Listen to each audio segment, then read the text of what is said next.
I was clinically dead for 7 minutes. No heartbeat, no breathing, no measurable brain activity. My name is Tom Rochenthal. That's not a figure of speech. It's written in my chart, signed by people I trained with, people who know exactly what those numbers mean. I was the attending physician that morning, 39 years old, healthy, alert. I walked into the hospital under my own power and never expected to leave it any other way. I don't remember pain when my heart stopped. What I remember is clarity, a sudden, unsettling clarity that didn't feel like fading or sleep. It felt like waking up somewhere I hadn't planned to be. The first thing that struck me was how wrong my assumptions had been. I had spent my life around death. I had pronounced it, explained it to families. I had reduced it to timing, oxygen, neurons misfiring. I thought I understood its edges. I didn't.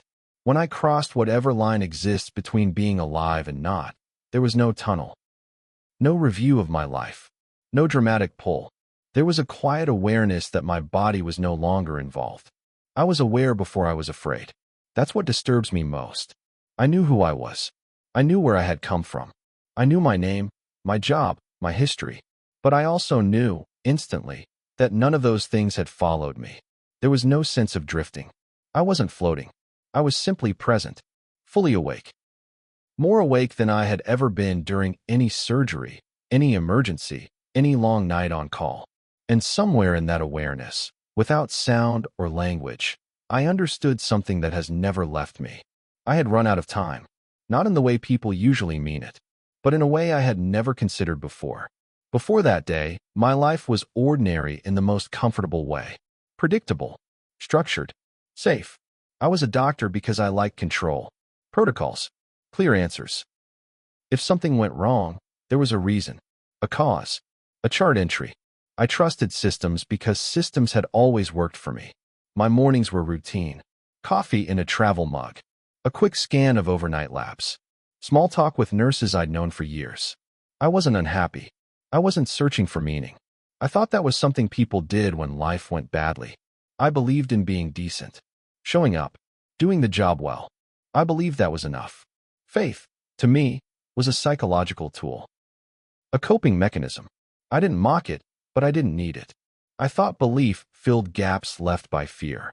I didn't feel afraid, so I assumed I was fine.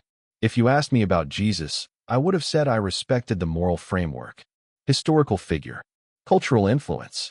Nothing more. I didn't think about him during my day, and I certainly didn't expect to meet him. That morning, I was supervising a minor procedure. Low risk. Something I'd done countless times. I remember thinking about lunch. About emails I hadn't answered. About how long the day would be. There was no sense of danger. No warning in my body. No tightening in my chest. No dizziness. That's important to understand. I didn't feel like a man about to die. I felt like a man who believed tomorrow was guaranteed. Looking back, that confidence feels fragile. Almost careless. But at the time, it felt earned. I had done everything right. I had built a life that made sense. That's why what happened next felt so wrong. It happened between breaths. I was mid-sentence, explaining something routine, when my vision narrowed. Not dramatically, not like in movies. It was subtle, like the room had decided it was no longer necessary. I remember a strange pressure in my head. Not pain, more like a switch being flipped. Then nothing from my body responded. There was no time to brace. No chance to call for help. My legs didn't weaken. I didn't collapse in stages. I was there, and then I wasn't. From the outside, I'm told I dropped. Sudden cardiac arrest. No prior history. No clear trigger. One moment upright, the next on the floor. From the inside, there was no chaos. Sound stopped first. Then sensation. I didn't feel myself hit the ground. I didn't feel panic. I didn't even feel confusion. What I felt was separation. The room didn't fade away. It simply became irrelevant. I was aware that something critical had happened, but not in an emotional way. It was like realizing you've stepped off a curb you didn't see, except there was no impact. Time didn't slow. It didn't speed up either. It just loosened. Events no longer followed each other in a line. I was aware of movement around my body without hearing it. I knew people were rushing. I knew someone was calling my name. But it felt distant, like remembering a place you no longer live. There was a clear moment when I understood. My heart had stopped.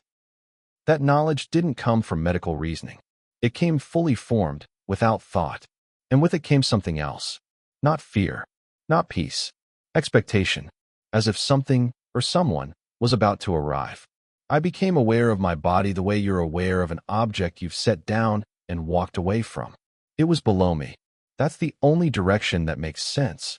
I didn't feel elevated or floating, but I knew there was distance. My body was on the floor, surrounded by movement. Hands pressing. A voice counting. Someone swearing under their breath. I recognized the scene instantly. I had been in it dozens of times. Except this time, I wasn't needed. There was no pain in watching it. No panic. What unsettled me was how little connection I felt. That body was mine, but it wasn't me anymore. It was a tool that had stopped working. I noticed details that didn't seem important before. The way a monitor cable was twisted. The scuff mark on the floor near the bed. The tremor in a nurse's hand as she reached for equipment. I understood everything happening without interpreting it. I knew which drugs they were pushing. I knew why compressions weren't effective yet. I knew exactly how bad the situation was. And still, none of it felt urgent. I tried to move closer. Not physically. There was no effort involved. I simply shifted attention, and I was nearer. Then farther again. Distance responded to intention, not motion. That's when it hit me. I was not inside my body. That should have terrified me. It didn't. What disturbed me was how normal it felt. As if this separation wasn't an accident, but a return to something familiar I had forgotten. I sensed a boundary nearby. Not a wall. Not a door. More like a threshold you don't notice until you're already standing on it. On the other side of that boundary was silence. Not empty silence. Focused silence. Heavy with presence. And I knew, without being told, that if I crossed it, the scene below would no longer matter at all. I felt him before I saw him. The presence didn't arrive. It didn't move toward me. It was simply there, as if it had always been there, and I had finally noticed. There was no fear attached to it. No threat. But there was weight. Not physical weight, authority. The kind that doesn't need to announce itself. When I became aware of him, everything else receded. The room. The body. The urgency. None of it disappeared, but it lost priority, like background noise you stop noticing. Then I saw him. Not clearly at first. Not in sharp detail. More like recognizing someone through fog and knowing exactly who they are before their face comes into focus. I knew it was Jesus without being told. That knowledge didn't come from belief. It came the same way gravity comes, unquestioned, undeniable. He didn't look the way I had imagined from art or stories. There was no glow, no dramatic posture. He appeared ordinary in form and overwhelming in effect. His presence felt calm, but it also felt final. He didn't speak immediately. He didn't need to. Being near him made my thoughts feel exposed. Not judged. Seen. There was no place to hide assumptions or half-truths. Everything I was felt visible. I wanted to ask questions. Thousands of them. About death. About truth. About whether this was some chemical illusion my brain was producing. None of those questions left me. Because the moment I tried to frame one, I understood how small it was. He looked at me, not with his eyes, but with attention, and I felt something settle into place. Like a misunderstanding being quietly corrected without words. I realized then that I wasn't there by accident, and that this meeting wasn't about comforting me. The first thing he showed me wasn't a vision. It was a realization. I had been wrong about why I believed what I believed. I thought I was neutral, rational, unbiased. I thought disbelief was the default setting of an intelligent mind. Standing there, I saw it differently. My skepticism hadn't come from evidence. It had come from comfort, from control, from the luxury of a life that hadn't forced me to ask harder questions. That understanding landed without accusation. It wasn't framed as failure. It was simply exposed, like a diagnosis delivered calmly after the tests are done. I had treated faith like an emotional crutch. What I saw now was that I had used certainty the same way. He didn't list my mistakes. He didn't replay moments from my life. Instead, I felt the weight of everything I had dismissed without examination.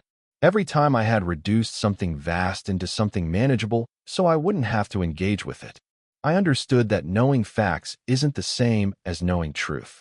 That distinction felt sharp. I had believed that saving lives was the highest good. That intention was enough. That being useful covered everything else. In his presence, usefulness felt thin, not meaningless, but incomplete. I saw that I had spent years measuring outcomes and had never asked what those outcomes were pointing toward. I had assumed there was no larger context because acknowledging one would require surrendering control. He didn't tell me I was wrong in words. He let me see it for myself. And once I saw it, I couldn't unsee it. That's when the space around us changed, and something else began to take shape. Something that felt like a choice waiting to be recognized. The space opened without warning. One moment I was aware of him, of myself, of a stillness that felt intentional. The next, I was standing somewhere that didn't feel constructed, but revealed, like a curtain pulled back on something already there. Two paths stretched out in front of me. They weren't labeled. There were no signs. No voice explaining what they meant. But the difference between them was immediate and unmistakable. The path on the left was wide, smooth, easy to follow. It was filled with movement, people walking confidently, talking, laughing. Everything looked familiar, safe, accomplished. It felt like progress. The path on the right was narrow, not threatening, but quiet. Fewer people, no noise, no visible rewards. It didn't look impressive. It didn't look efficient. What unsettled me was how strongly I was drawn to the wider one. I recognized it instantly. It was my life, or rather, the direction I had been moving without thinking. Achievement, stability, respect, all the things that had made me feel justified in not looking deeper. The narrower path didn't promise anything. It didn't explain itself. It simply existed. I felt no pressure to choose, no urgency, no command. The freedom was complete, and that freedom was terrifying. I realized then that choice wasn't about morality in the way I had imagined it.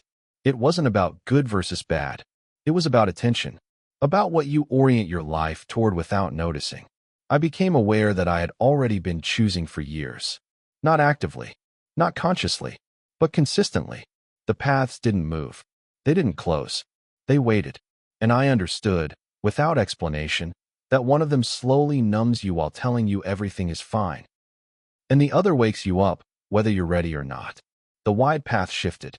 I was suddenly surrounded by warmth, comfort, familiarity. It felt like stepping into a place designed specifically to reassure me. People smiled. Conversations flowed easily. There was laughter, affirmation, success. Everything functioned smoothly. No one was in distress. No one was lost.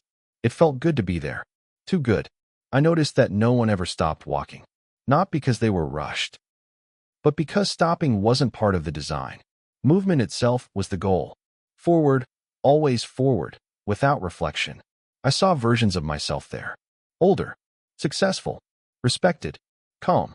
I saw achievements stacked neatly on top of each other, forming something that looked like a life well lived. But something was missing. At first, I couldn't name it. Then I felt it. A hollowness beneath the surface, carefully padded so it wouldn't be noticed. People avoided silence.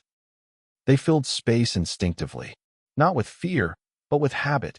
Any pause was immediately smoothed over with distraction. No one looked inward, not because they were forbidden, but because they had forgotten how. The most unsettling part was that no one seemed unhappy. They were comfortable, and yet, nothing here felt permanent. I sensed that everything in this place could vanish without warning, and no one was preparing for that possibility. They were insulated from discomfort, but also from depth. It dawned on me that this wasn't a punishment. It was a sedative, and I understood how easy it would be to stay here forever without realizing anything had been lost. The scene shifted again, gently this time. I was shown moments from lives that looked ordinary on the outside. Unremarkable, quiet, often overlooked. People without status, without recognition, without visible success. Nothing about them would have impressed me before. But as I became aware of them, something unexpected happened. Their inner lives were vivid, dense, alive. Their choices carried weight. Their attention was intentional. They noticed things. They noticed pain in others. They noticed their own motives. They noticed when they were tempted to avoid truth for comfort. And they didn't always succeed, but they didn't stop trying. From the outside, their lives looked smaller. From the inside, they were expansive. I saw how easily appearances had misled me, how often I had equated order with meaning, productivity with purpose, calm with peace. Here, peace felt different. It wasn't smooth. It wasn't curated. It coexisted with struggle and uncertainty. What struck me most was that none of this was dramatic. There were no grand gestures, no heroic moments, just quiet alignment between what someone believed inwardly and how they lived outwardly. I realized then how often I had optimized my life to look right instead of be right. That realization didn't come with shame.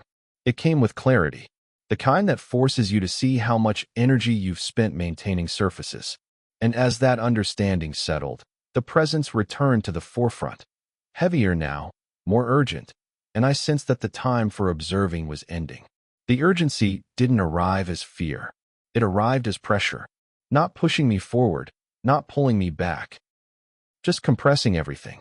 Like time itself had begun to narrow, I became aware that something was closing. Not a door, not an opportunity, a window, quietly, gradually, without announcement. Jesus didn't raise his voice.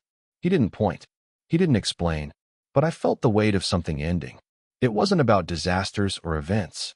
It wasn't about the world collapsing in obvious ways. It was about attention running out. About chances to notice truth becoming rarer, drowned out by noise, comfort, and constant motion. I sensed that people mistake later for abundance. Later felt fragile here. I understood that time isn't measured only in minutes or years. It's measured in responsiveness, in how often a person is still capable of stopping, listening, and changing direction. That capacity was shrinking, not because it was taken away, but because it was neglected. I felt how many moments pass unnoticed. How many warnings arrive quietly and are ignored because they don't feel urgent enough. How easily people trade awareness for ease. The pressure increased. Not threatening, not dramatic, just firm. As if I was being shown that delay itself is a decision, and most people don't realize they're making it. I sensed that I was not being shown this for information. I was being shown it because I was running out of margin. And then, without warning, resistance appeared, sharp and physical. As if something had grabbed hold of me from a distance and was pulling hard in the opposite direction. The pull was violent, not painful, disorienting. The clarity fractured. The stillness broke apart. Awareness compressed into something dense and heavy. I felt myself forced back into limits I hadn't realized were limits before. Sound slammed in first. Shouting. Commands.